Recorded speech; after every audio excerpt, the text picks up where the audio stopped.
Assalamualaikum warahmatullahi wabarakatuh. Jumpa lagi bersama saya Adi di channel Ngulik Sejarah. Dan pada video kali ini saya akan kembali lagi membacakan suatu kisah misteri. Kali ini berjudul masih tetap sama, yaitu Sukma ya teman-teman. Namun kali ini memasuki part yang keempat. Jadi ini merupakan part terakhir dari keseluruhan alur ceritanya. Yuk, daripada kita lama-lama, daripada kita penasaran bagaimana akhir dari kisah ini, mari kita langsung saja simak ceritanya berikut ini.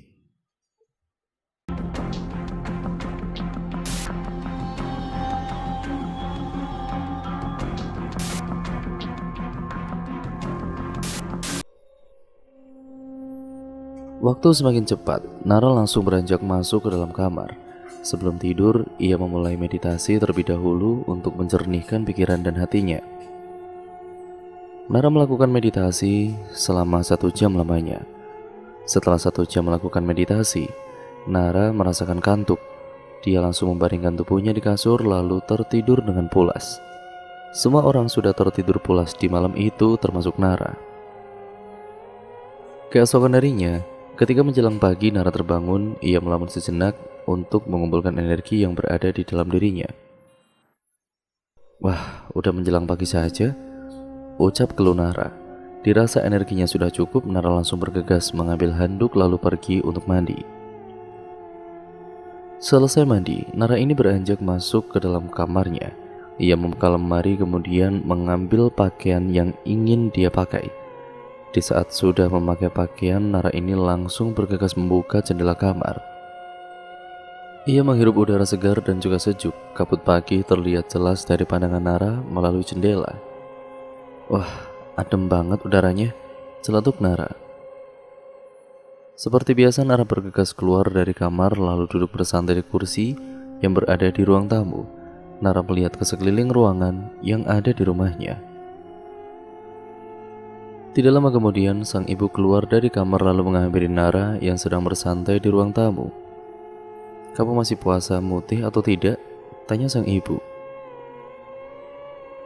"Enggak bu, udah selesai kok." Ibu menawarkan Nara untuk sarapan. "Kamu mau sarapan apa? Ibu buatkan sekarang untuk kamu," tawaran ibu kepada putrinya. Nara menatap sang ibu dengan respon tersenyum seraya berkata,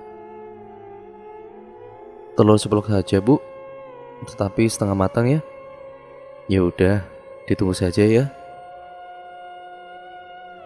Dengan senang hati, sang ibu bergegas ke dapur memasak sarapan untuk Nara, sedangkan Nara duduk bersantai seorang diri di ruang tamu. "Untung saja sudah selesai puasa mutih, aku bebas makan apa saja sesuka hatiku," gumam Nara dalam batin. Ketika sedang bersantai, tiba-tiba saja Nara teringat sosok Richard yang dahulu pernah menghampiri dirinya. "Aku baru saja teringat sosok Richard yang pernah menemuiku di sini. Tetapi aku tidak mau berurusan lagi dengannya," gumam Nara kembali. Di saat itu juga, sang ibu membawa masakannya untuk Nara, kemudian bergegas menghampiri Nara. "Jangan sampai tidak habis ya," ucap pesan ibu. "Siap bu, tenang aja." Ibu memberikan respon senyuman hangat kepada Nara. Nara langsung menyantap masakan ibu sembari makan. Nara kemudian menatap wajah sang ibu yang sedang menatapnya makan. Nara sangat tidak tega dan merasa iba ketika melihat sang ibu. "Ibu mau ndak aku suapin agar kita makan bersama?" ucap tawar Nara. Ibu menjawab, "Ndak usah, ibu udah kenyang kok." Nara merasa tidak enak hati. Dia tahu bahwa sang ibu tidak ingin mengganggu dirinya yang sedang sarapan. Ibu bergumam di dalam batinnya, "Aku tidak pengen melihat cah wadonku ini kelaparan. Cukup aku saja yang merasakannya." Nara mengetahui isi hati sang ibu. Dia terdiam dan terhenti menyantap makanan. Nara menahan rasa sesak dan tangis dari kedua matanya. Nara tidak ingin sang ibu melihat dirinya sedang menyantap makanan. Dia berinisiatif menyuapi sang ibu. "Bu," panggil Nara sembari menawarkan makanan dan sepotong telur dari sendok itu. Ibu mengerti yang dilakukan oleh putrinya. Sang ibu menyantap makanan dari suapan Nara. "Ternyata sangat enak pol ya masakan buatan ibu," lontar pujian Nara untuk sang ibu. Ibu terlihat senang ketika masakannya dipuji oleh Nara. "Terima kasih anakku. Ibu bahagia kalau kamu suka dengan masakan yang telah ibu buatkan buat kamu." Nara meletakkan piring ke atas meja di hadapannya, kemudian memeluk sang ibu yang duduk di sampingnya. Nara menitikkan air matanya seraya berkata, "Ibu ndak usah bilang terima kasih, aku sangat suka masakan ibu kok," ucap lirih Nara. Sang ibu mengetahui jika Nara menangis dari nada suaranya. Ibu mengusap belakang Nara. "Ndak usah sedih," ujar sang ibu. Nara mengusap kedua air matanya lalu menatap sang ibu. Ibu kemudian tersenyum menatap Nara sembari mengusap air mata yang jatuh di kedua pipi sang putri. Sekaligus dia mengusap rambut Nara. "Jangan nangis, nanti cantik kamu hilang loh." "Ya udah, sudah sedihmu," pinta ibu. Nara mengangguk lalu tersenyum. Kemudian Nara ini melanjutkan menyantap makanannya kembali dengan lahap sekaligus menyuapi sang ibu agar tetap makan bersama. Selesai makan, Nara beranjak ke dapur untuk mencuci piring. Nara tidak lupa meminum air putih sehabis makan. Dia bergegas keluar rumah untuk berjemur di teras depan rumah. "Cuacanya adem banget ya," celetuk Nara. Seperti biasa, para tetangga dan para warga melewati halaman rumah Nara. Nara menyapa orang lain yang lewat di hadapannya dengan sapaan yang baik dan juga sopan. Cuaca semakin panas, Nara berjemur sekaligus bersantai seorang diri. Ketika sedang berjemur, Nara ini melihat Cynthia berjalan dari kejauhan menghampirinya. Benar saja, Cynthia ini datang menghampiri Nara. "Apa yang tadi kamu lakukan di sini?" tanya Cynthia. Nara balik bertanya, "Gak biasanya kamu itu ngomong sama aku pakai bahasa Jawa?" Cynthia tersenyum lalu menjawab, "Ya aku cuman ngomong sama kamu kok pakai bahasa Jawa, emangnya gak boleh?" Nara tertawa sampai ia cukup terhibur oleh jawaban Cynthia. "Ya udah, terserah kamu saja," ucap ledek Nara. Nara menjawab pertanyaan Cynthia di awal. "Aku lagi berjemur di sini, mumpung cuacanya panas," jawaban Nara kepada Cynthia. "Nggak apa-apa, bagus buat kesehatan. Kalau mataharinya itu ya di pagi hari seperti ini." Nara mengambil satu kursi untuk Cynthia. "Ya udah, silakan kamu duduk aja di sini, Sin," tawar Nara. Cynthia kemudian merespon, "Terima kasih, Ra." Cynthia dan juga Nara berjemur bersama sekaligus duduk santai. Nara mengajak obrolan dengan Cynthia dan saling membahas tentang Ratu. "Jadi kapan kita ke rumahnya Ratu?" tanya Cynthia. "Ya sekarang kita ke rumahnya Ratu aja yuk." "Ya udah, oke. Tunggu sebentar ya. Bantu aku meletakkan kursi ini ke tempat semula." Cynthia mengangkat satu kursi dan juga Nara mengangkat satu kursi pula. Masing-masing kursi diletakkan ke tempat semula di teras rumah Nara. Kemudian Nara dan juga Cynthia bergegas pergi mengunjungi rumah Ratu. Dalam perjalanan, Nara melihat banyak jin yang berwujud aneh dan menyeramkan. Nara bergumam dalam batin, wujudnya kayak siluman sangat menyeramkan. Nara tidak ingin menceritakan kepada Cynthia perihal yang sudah ia lihat di sepanjang perjalanan. Sesamanya di halaman depan rumah Ratu, Cynthia dan juga Nara berhenti sejenak. "Kamu tunggu di sini dan jangan pergi kemana-mana," saran Nara. "Kamu mau pergi kemana?" Nara menghela nafas lalu ia memejamkan kedua matanya. Nara mengeluarkan sukma dari dalam raganya. Sukma Nara masuk ke dalam rumah Ratu untuk menelusuri area ruangan. Ruangan tamu sangat sepi. Nara beranjak ke dalam kamar Ratu. Alangkah betapa terkejutnya Nara ketika melihat Ratu sudah dalam kondisi kurus kering dengan mata yang melotot.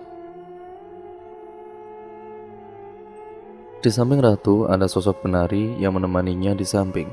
Sosok Dewi menoleh ke arah Sukma Nara yang sedang berdiri di depan pintu kamar Ratu. Dewi menatap tajam ke arah Nara.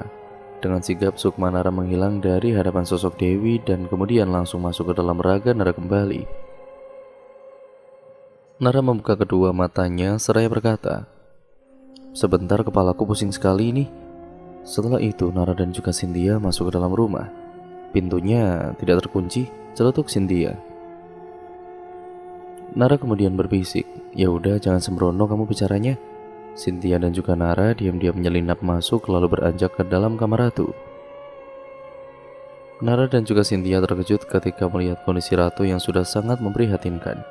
Tubuhnya menjadi kurus kering serta mata yang melotot dalam kondisi terbaring. Cynthia tidak menyangka dengan kondisi Nara yang sudah sangat buruk rupa. Sementara itu, Mbok Ajeng diam-diam mengintai Nara dan Cynthia dari balik tembok, kemudian pelan-pelan beranjak masuk ke dalam kamar ratu. Mbok Ajeng tertawa jahat dengan berculak pinggang ketika melihat Cynthia dan Nara. "Haha, ada apa kalian itu datang ke sini?" Bentakan Mbok Ajeng kepada Nara dan juga Cynthia sekaligus menatap bengis ke arah mereka berdua. Nara dengan santainya menjawab, "Kami hanya ingin menjenguk ratu, kasihan dia.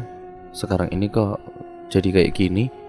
Mbok Ajeng tertawa seraya berkata, "Hei, anak kecil, ratu sudah jadi korban tumbal oleh orang tuanya, dan sebentar lagi dia akan mati." Nara tersenyum sinis menatap Mbok Ajeng. Mbok Ajeng tidak terima dengan tatapan Nara yang sudah meremehkan dirinya. "Kok kamu itu berani ya menatap aku seperti itu?" ucap kasar Mbok Ajeng kepada Nara. Tidak segan-segan Nara kembali menjawab, "Aku tidak takut padamu. Dan berapa umurmu? Kaulah yang harus menyelamatkan nyawa manusia. Jika kamu merasa terhina dengan tatapan itu, maafin aku tidak peduli." Mbok Ajeng sangat murka dengan jawaban yang dilontarkan oleh Nara. Dia duduk bersila dalam keadaan marah. Sukma Mbok Ajeng keluar dari raganya. Nara yang mengetahui tentang itu, ia menyarankan agar Cynthia memegang tangannya. Dia mengeluarkan jiwanya dari tubuh. "Kamu pegang tanganku dan jangan lepaskan," saran Nara. Cynthia mematuhi saran dari Nara. Nara duduk bersila bersama Cynthia. Kemudian Nara memejamkan kedua matanya lalu mengeluarkan Sukma dari raganya. Di saat itu Nara didampingi oleh sosok ular besar bertanduk panjang. Sedangkan Nara melihat Sukma Mbok Ajeng sangat menyeramkan serta didampingi oleh sosok Dewi. Di saat itulah pertempuran terjadi antara Sukma, Nara, dan juga Sukma Mbok Ajeng. Nara saling bertempur dengan Sukmanya Mbok Ajeng itu. Tidak hanya itu, di antara mereka pendamping masing-masing turut bertempur saling lawan satu sama lain. Suasana begitu mencekam, tidak ada menang dan tidak ada pula yang kalah. Nara dan juga Mbok Ajeng seimbang kekuatannya. Nara tidak pernah menyerah untuk menumbangkan Sukma Mbok Ajeng. Namun pada suatu ketika, Nara hampir kalah ketika bertarung dengan Mbok Ajeng dalam adu kekuatan ilmu gaib. Sedangkan sosok pendamping Nara masih bertarung dengan sosok Dewi.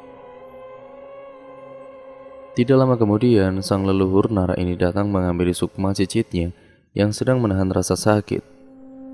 Leluhur membantu Nara untuk bangkit. Kemudian sang leluhur melempar tasbih ke arah Mbok Ajeng yang sudah disertai oleh lantunan zikir. Dalam sekejap mata, Mbok Ajeng merasakan kesakitan dan terbakar. Sukma Mbok Ajeng dipenuhi oleh api, sedangkan tasbih yang dilempar oleh sosok leluhur kembali dengan sendirinya ke tangan leluhur Nara. Kemudian, sosok kakek yang merupakan leluhurnya membantu pendamping Nara yang sedang bertarung dengan sosok Dewi, sang penari dengan wajah yang menyeramkan. Hanya dengan satu kali pukulan yang dipukulkan oleh sang leluhur mengenai kepala Dewi, dalam sekejap mata, sosok Dewi ini tersulut api. Sukma Mbok Ajeng sangat menderita kepanasan. Dia berusaha masuk ke dalam raganya kembali. Anehnya raga Mbok Ajeng turut terbakar dan tersulut oleh api. Kemudian, Nara menoleh ke arah ratu yang sedang terbaring di kasur. Nara kemudian meminta bantuan kepada leluhurnya untuk mengembalikan Sukma ratu yang disembunyikan oleh sosok Dewi. Sang leluhur memberitahu Nara bahwa Sukma ratu disembunyikan di dalam patung berbentuk sosok dewa yang terdapat di ruang tamu. Nara, sosok leluhur, dan pendamping Nara ini, ya, bersama-sama beranjak ke patung tersebut. Kemudian, Nara meminta tolong kepada leluhurnya agar mengeluarkan Sukma ratu yang terjebak di dalam patung tersebut. "Mbah, Tolong, lepaskan sukmanya temanku ini yang kepepet dirca itu, Mbah, pinta Nara kepada sang leluhurnya. Sosok kakek itu masuk ke dalam patung untuk mengeluarkan sukma ratu yang terjebak di dalamnya. Kamu tidak usah takut, aku bakal minta kamu itu untuk keluar dari sini, ucap tegas sosok kakek tersebut. Sukma ratu dikeluarkan oleh leluhur Nara dari dalam patung dewa. Ratu terbebas dari belenggu patung dewa itu, sehingga ia bertemu dengan Sukma Nara yang sedang menunggu. Ratu, akhirnya kamu keluar juga dari dalam patung ini, ucap Nara sangat sumringah. Kemudian Sukma Nara dengan Sukma Ratu bergegas masuk ke dalam kamar. Sosok leluhur Nara membantu Sukma Ratu agar masuk ke dalam raganya sendiri yang sedang terbaring di atas kasur.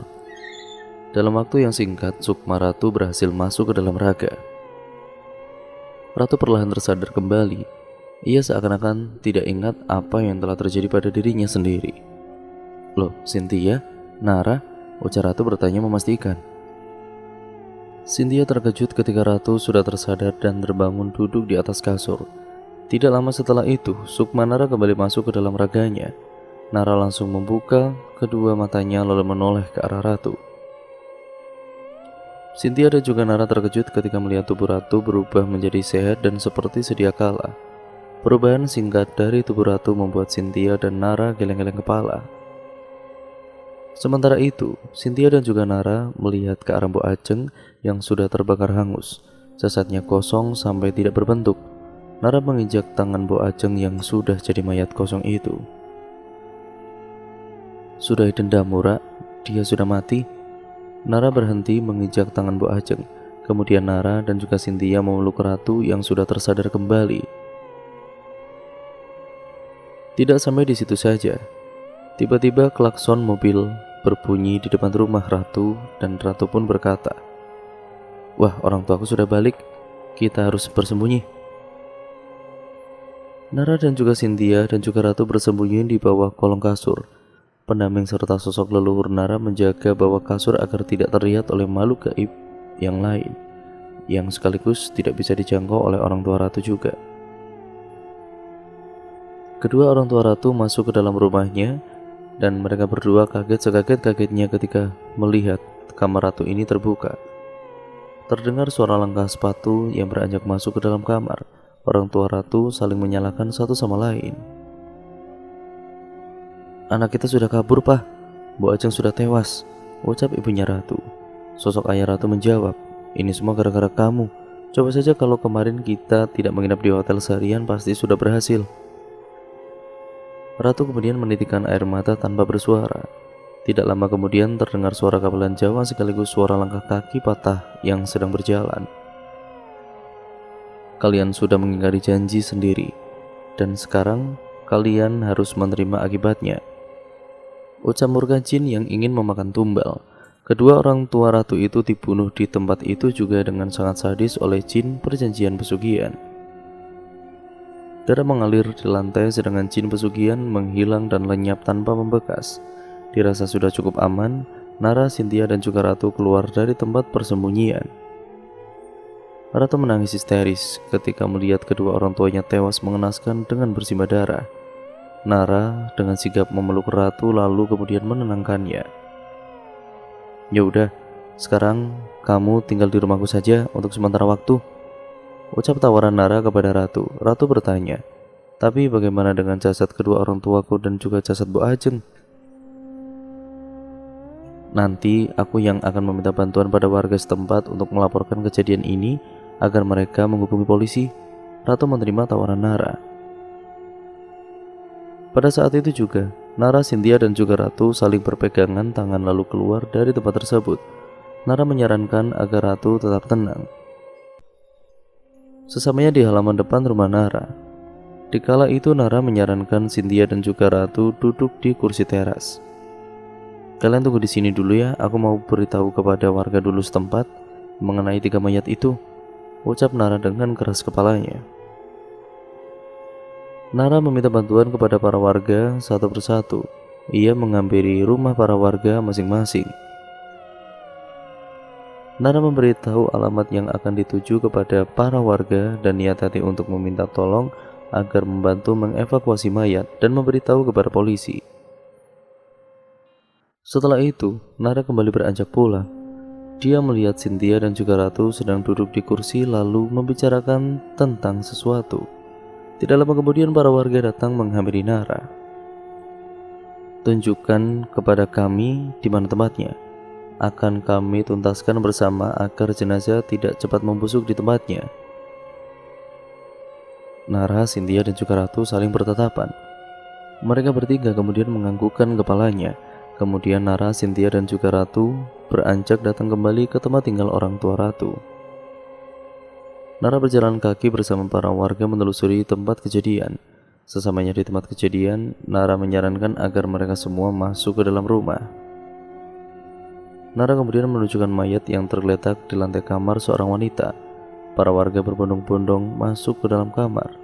Mereka semua sangat kaget ketika melihat kondisi mayat yang sudah sangat mengerikan bentuk wujud rupanya.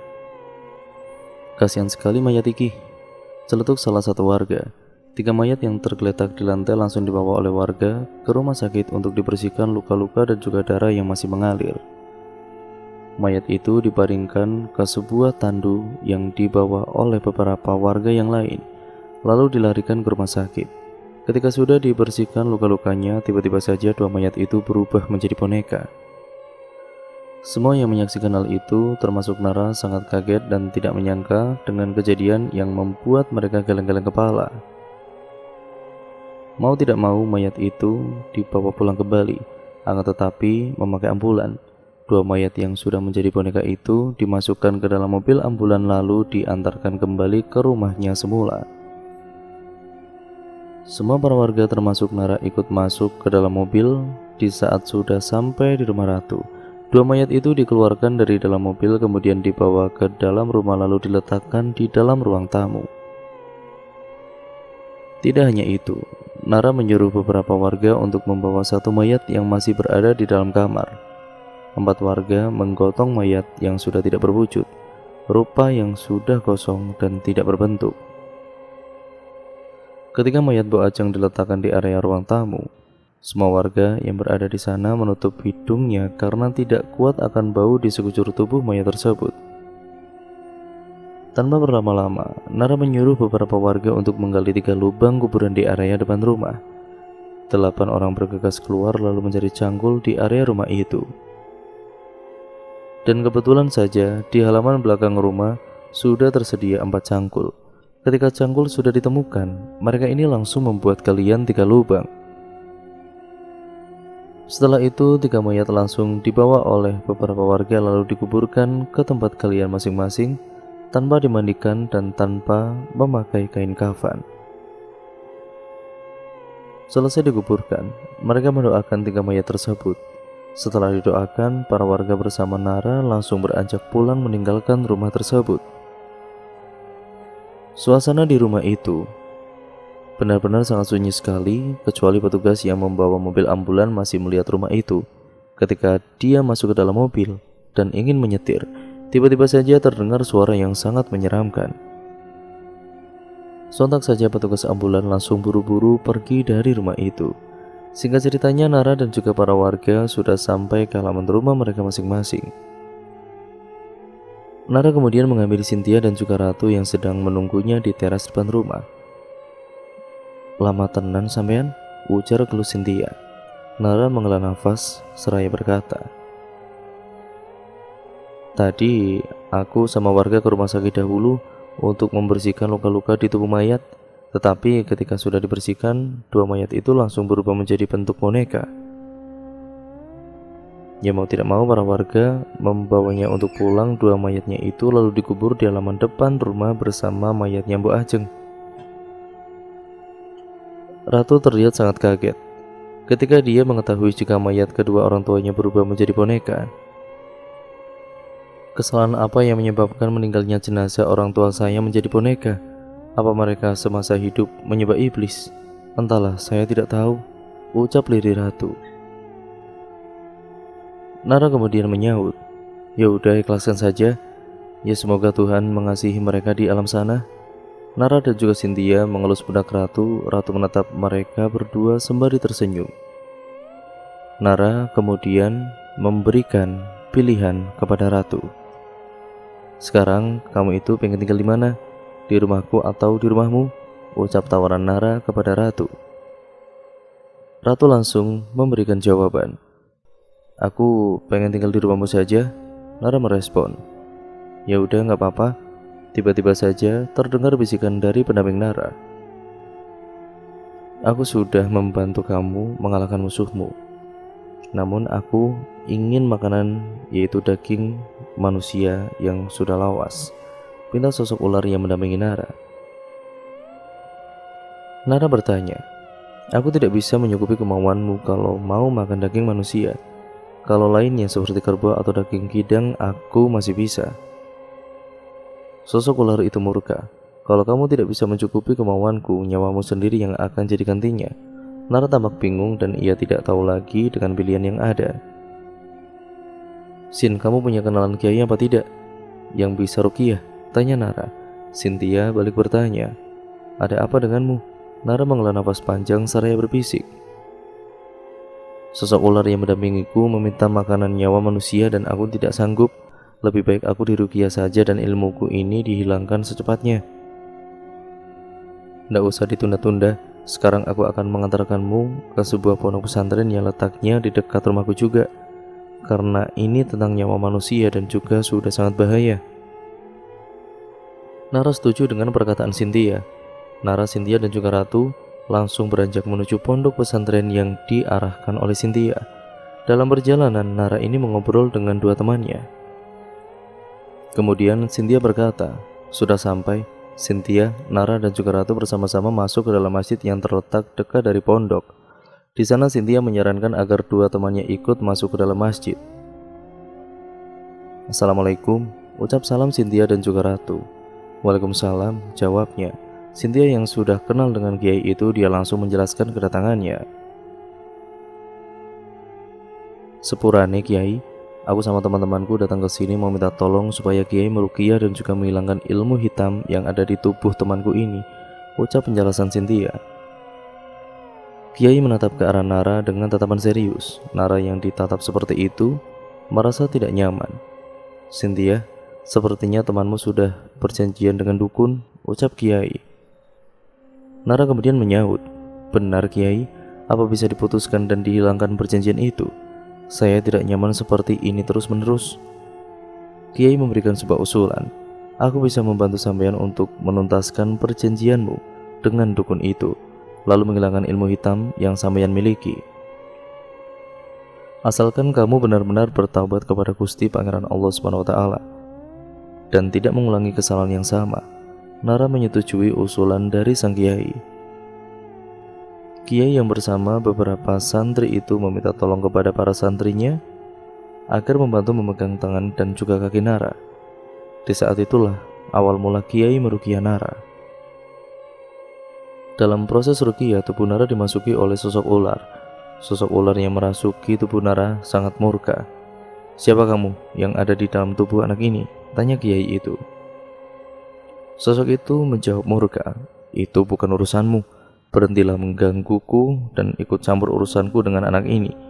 Kiai hanya menggeleng-gelengkan kepala sembari beristighfar mengelus dada.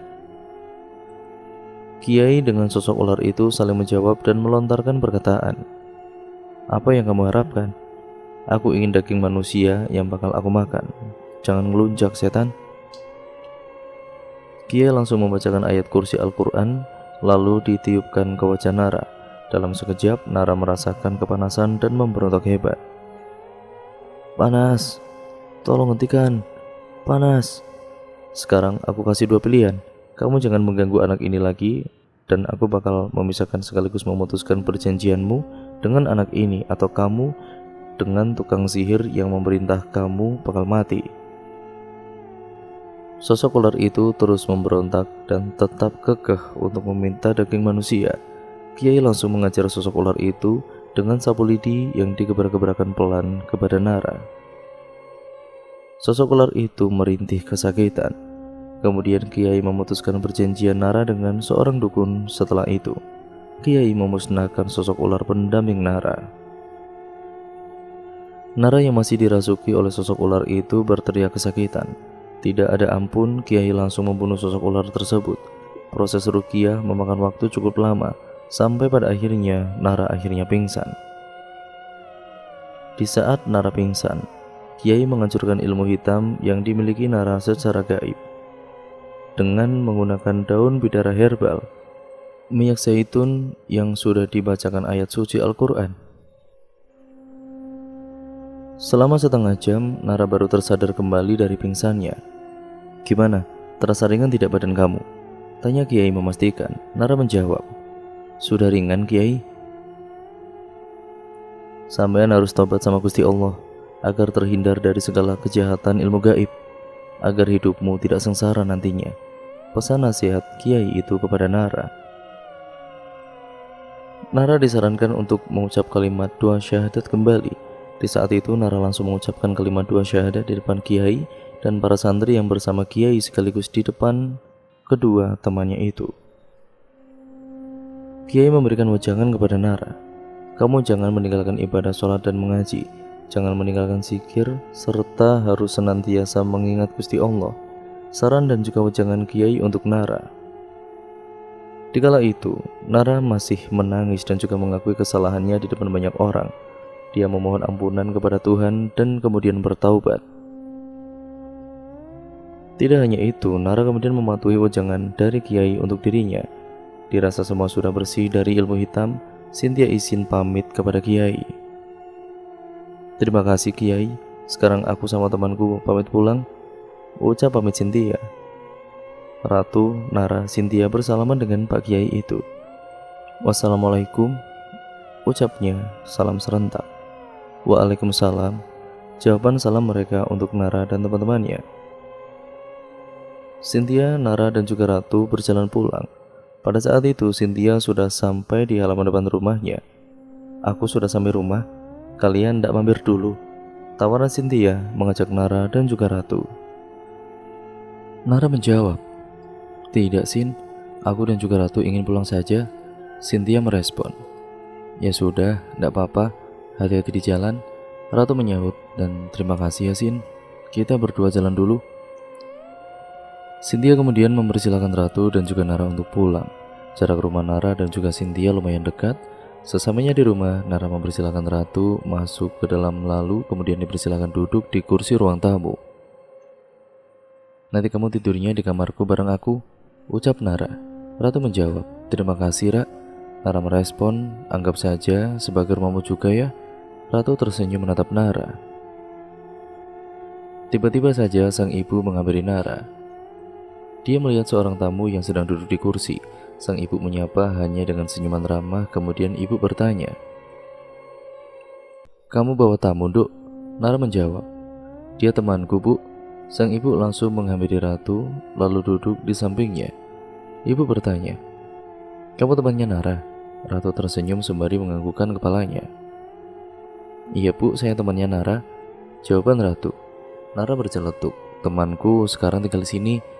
Ya karena orang tuanya sudah meninggal dunia ditinggal seorang diri Bu." Sang ibu kemudian memperbolehkan teman putrinya itu untuk tetap tinggal bersamanya di rumah itu. "Kalau boleh saya tahu namamu siapa?" "Nama saya Ratu Bu." "Ya sudah kalau begitu nanti kamu tidurnya bareng Nara di kamar." "Ya udah baik Bu." Nara dan juga Ratu bersantai bersama setiap waktu. Ketika terdengar suara azan, Nara mengajak Ratu untuk beribadah sholat di ruangan area kamarnya. Mereka berdua saling bergantian melaksanakan wudhu. Ratu ikut melaksanakan sholat bersama Nara. Selesai sholat, Nara dan juga Ratu melaksanakan rutinitasnya setiap hari bersama-sama dengan sang ibu. Nara tidak lupa memperbanyak zikir sehabis mengaji. Bahkan Nara sangat senang beribadah dan juga sangat tekun menjalani ibadah yang lainnya. Nara dan juga Ratu seringkali melakukan rutinitas kegiatan positif. Kehidupan Nara sangat jauh berbeda dari yang sebelumnya.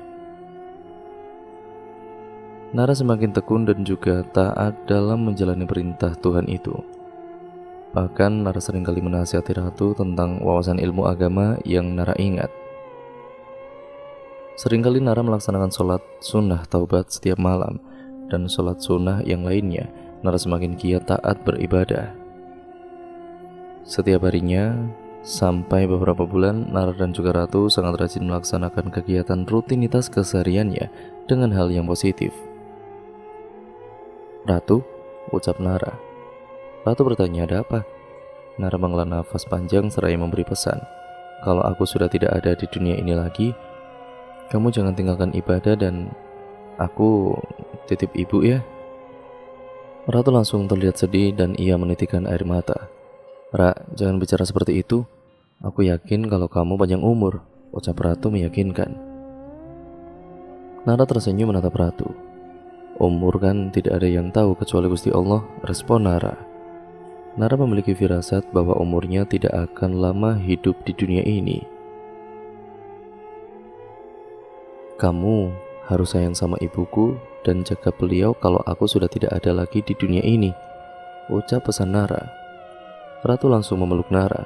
Tiba-tiba saja Nara merasa sesak dadanya. Nara jatuh tersungkur dan juga wajahnya terlihat begitu pucat. Ratu sangat panik dan dia menenangkan Nara di pangkuannya. "Ra, jangan nakutin aku. Kamu kenapa bisa seperti ini? Sadar, Ra, istighfar sampean," ucap lirih Ratu. Nara dengan nafas yang sudah mulai mengecil dan tidak teratur, dirinya menjawab, "Jangan lupa nasihatku untukmu tentang ibuku. Aku tidak kuat dan jika nyawaku sekarang dicabut, aku hanya ingin kamu memberiku hadiah sebuah doa." Ratu berusaha menenangkan Nara. Nara hanya bisa menyebut nama Tuhan di setiap nafas yang ia hembuskan dan perkataannya hanya bisa menyebut nama Tuhan. Allah, Allah, dan Allah. Dengan suara yang begitu sesak dan nada yang pelan, Nara hanya bisa menyebut nama Tuhan. Nara merasakan sakaratul maut. Penglihatan kedua bola matanya sudah mulai benar-benar ke atas. Tubuh Nara sudah mulai pucat dan kaku. Sang ibu yang baru saja datang ke kamar putrinya langsung terkejut ketika melihat Nara ini terbaring di pangkuan Ratu. "Kenapa dengan putriku? Sampai seperti itu?" ujar sang ibu bertanya. Ratu menjawab, "Tak tahu, Bu. Awalnya dia masih sehat tapi tidak lama kemudian langsung terjatuh dan kejang-kejang sesak dadanya." Sang ibu sangat khawatir dan panik. Ibu berusaha menenangkan Nara, akan tetapi Nara tidak menggubris perkataan ibunya yang sudah menenangkan dirinya. Nara hanya mengucapkan nama Tuhan berkali-kali. Sampai pada akhirnya Nara berhenti mengucapkan nama Tuhan. Wajahnya tersenyum berseri-seri seperti orang tidur pada umumnya. Sang ibu memastikan bahwa Nara hanya pingsan. Ketika ibu sedang memegang tangan pada bagian urat nadi Nara, ternyata tidak ada gerakan. Tubuhnya dingin sekali dan mukanya pucat pasi, celetuk sang ibu. Kemudian ibu memeriksa pada bagian leher. Ternyata sama saja tidak ada gerakan dari urat leher Nara. Selanjutnya sang ibu memegang hidung Nara untuk memastikan bernafas atau tidaknya. Namun sayang seribu sayang, Nara sudah tidak bernafas lagi. Ibu yang mengetahui hal itu langsung tersungkur menangis sejadi-jadinya. "Putri kesayanganku," ucap lirih tangisan ibu. Ya, Ratu berkata, "Maaf ya, Bu. Sebelum Nara wafat, dia memberiku sebuah pesan, Bu."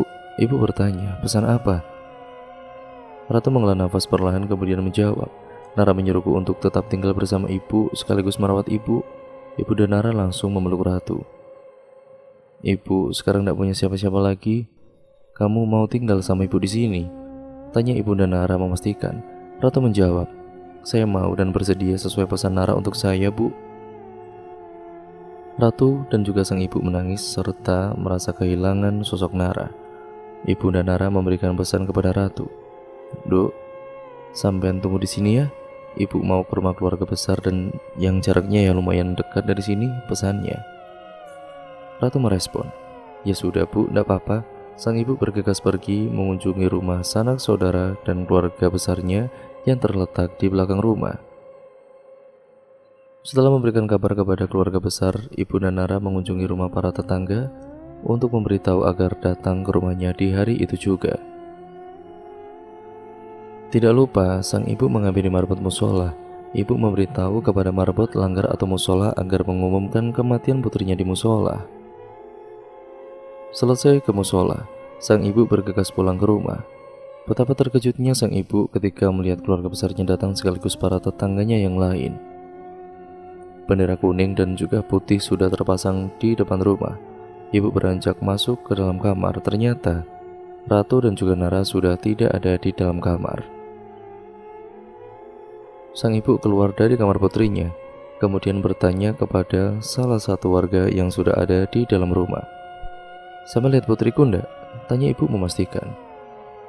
Warga yang melihat langsung memberikan jawaban, "Tadi aku lihat jenazah putrimu sudah digotong ke tempat pemandian jenazah untuk dimandikan." "Antarkan aku ke sana," pinta ibunda Nara. Sang ibu langsung bergegas menuju tempat pemandian, diantarkan oleh salah satu warga yang mengetahui tempat pemandian tersebut. Di saat itu, Ratu turut memandikan jenazah Nara. Sang ibu terkejut ketika melihat jenazah putrinya tersenyum dan wangi aroma minyak wangi misi. "Masya Allah, kematiannya bagus banget," celetuk salah satu warga yang turut menyaksikan sekaligus memandikan jenazah Nara. Ibunda turut memandikan jenazah Rara. Sang ibu benar-benar menangis bahagia ketika melihat kondisi Nara yang sudah wafat. Ibu bergumam, "Swargo menantimu, nak." Selesai memandikan jenazah Nara, mereka langsung mengkafani tubuh Nara. Setelah itu jenazah Nara dibacakan Yasin oleh para pelayat yang datang, kemudian dibawa ke masjid yang terletak di dekat dengan musola untuk disolatkan. Setelah disolatkan, jenazah Nara dimasukkan ke dalam keranda, kemudian digotong ke tempat pemakaman umum. Ibunda Nara menangis tidak henti-hentinya sampai mereka terpukul ketika kehilangan putri satu-satunya. Ratu turut kehilangan sahabat terbaiknya yang seringkali menolong dirinya. Dia tidak bisa berkata apapun, yang diingat dalam pikirannya hanyalah wejangan dan pesan-pesan nasihat dari Nara. Pembawa keranda tidak merasakan berat, bahkan mereka menggotongnya dengan sangat cepat berlari kecil. Setelah sampai di pemakaman, keranda diturunkan. Kemudian jenazah Nara digotong lalu diturunkan ke tempat lubang kuburan yang sudah tersedia. Tali ikatan kepala dilepas oleh para pengotong jenazah, kemudian diarahkan ke kiblat. Lalu diposisikan dengan baik dan ditutup satu persatu oleh kayu-kayu kecil. Kemudian dikuburkan. Semua orang yang melayat langsung menaburkan bunga di atas kuburan itu sekaligus menyirami pakai air khusus untuk kuburan. Mereka kemudian mendoakan jenazah Nara yang dipimpin oleh kiai dan juga ustadz. Sang ibunda Nara ini menangis histeris seakan-akan tidak menerima kehilangan sosok putrinya itu. Keluarga besar yang berada di sana langsung menenangkan ibunda Nara. "Istighfar, ikhlaskan putrimu itu," ucap sang kiai. Ratu yang melihat ibunda Nara seperti itu, dia langsung menghampiri lalu memeluk sang ibu. "Ikhlaskan, Bu, tenang saja, aku akan selalu berbakti kepadamu. Ya walaupun ibu itu bukan ibu kandungku," ucap Ratu menenangkan. Ibunda Nara merespon dengan pelukan pula, seraya berkata, "Terima kasih, Nduk." Ratu mengusap air mata ibunda Nara, lalu tersenyum menatap wajah sang ibu. Selesai berdoa, ibunda Nara dan juga Ratu pulang dari pemakaman bersama para pelayat lainnya. Jangan pernah menyerah dan berputus asa dengan nikmat Allah. Sebanyak apapun dosa manusia, ketika bertaubat kepadanya, akan diterima taubatnya jika memang benar-benar bertaubat. Karena Allah suka orang-orang yang gemar bertaubat dan jauhi perbuatan syirik besar yang ini meminta bantuan kepada dukun untuk menimba ilmu hitam dan apapun jenisnya agar tidak hancur kehidupan setelahnya. Sekian dan terima kasih cerita ini, dan video ini juga saya akhiri ya teman-teman karena ceritanya sudah selesai. Dan bagaimana menurut kalian? Kalian bisa komen di bawah. Intinya banyak pembelajaran yang dapat kita ambil dari cerita kali ini. Semoga kita bisa mengambil hal-hal yang baik dan membuang jauh-jauh yang buruknya. Sekian dan terima kasih. Kurang lebihnya mohon maaf. Video ini saya akhiri. Wassalamualaikum warahmatullahi wabarakatuh.